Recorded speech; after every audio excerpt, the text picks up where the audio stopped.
একলাই চলবে নওশাদ, জোটের আশা ছেড়ে দিচ্ছে, আর কিছুদিন অপেক্ষা করবে, তা না হলে নওশাদ একলাই চলবে।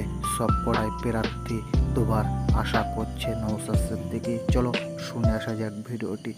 মাথায় রেখে আমরা চেষ্টা করেছিলাম যে বিজেপি তৃণমূলকে হারাতে, একজন সিএ আনছে আর একজন সিএ ভয় দেখিয়ে ভোট নিচ্ছে, এই দুটো শক্তিকে হারাতে আসুন ঐক্যবদ্ধ হয়ে লেফট ফ্রন্ট, কংগ্রেস আর আইএসএফ মিলে এক ঐক্যবদ্ধ হয়ে লড়াই করি। কিন্তু দুঃখের বিষয়, ক্রমশ আইএসএফকে কর্নার করার চেষ্টা হচ্ছে। কংগ্রেস তো আমাদেরকে নাকি পাত্তাই দিচ্ছে না, তো তারপরেও আমরা আর কয়েকটা মুহূর্ত হয়তো অপেক্ষা করবো। অন্যথায় আমরা আমাদের মতো যেভাবে মনস্থির করেছিলাম একক লড়াই করলে 20টার অধিক সিট দেবো, হয়তো 20টার অধিক না সিট দিলেও আটটাতে সীমাবদ্ধ থাকবো না, আগে ডবলও হয়তো হয়ে যেতে পারে। আমরা এককভাবে লড়াই করবো।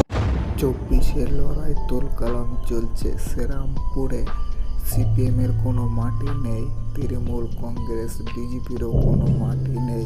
আইএসএফের প্রার্থী ঘোষণা দিচ্ছে। আইএসএফের প্রার্থী কি জানাচ্ছে সাংবাদিকদের মুখোমুখি হয়ে শুনুন। সিপিএম এর অ্যাকচুয়ালি মাটি নেই, এই বিষয়টা দিয়ে একটা ভোটের বাজারে করার চেষ্টা করছে। আর শুধু সিপিএম নয়, এখানে টিএমসি এবং বিজেপি এদেরও মাটি নেই। সাধারণ মানুষ আজকে ভাইজানদের পক্ষে, আইএসএফ এর পক্ষে একেবারে মানুষের দল নেমেছে। সেটা দেখে এখন এটা প্রচার করার চেষ্টা করছে, মানুষকে মানে গুলিয়ে দেওয়ার চেষ্টা করছে।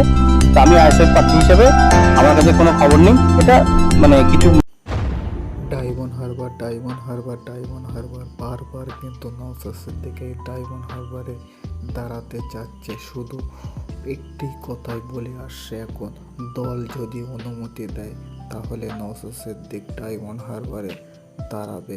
A1 যে কথা বলেছিলাম, যে কনফিডেন্স ছিল, আজকেও সে কনফিডেন্স যে আমি 100% দিয়ে ডায়মন্ড হারবারে অভিষেক ব্যানার্জির বিরুদ্ধে লড়াইয়ে প্রস্তুত আছি।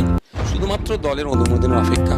দল অনুমোদন দিলেই আমি ওখানে তাবু গেড়ে ওখানে বসে ওখানে আমি লড়াই করব। এবং বর্তমান যিনি এমপি আছেন, অর্থাৎ বিদায়ী এমপি যিনি আছেন, তাকে প্রার্থনা।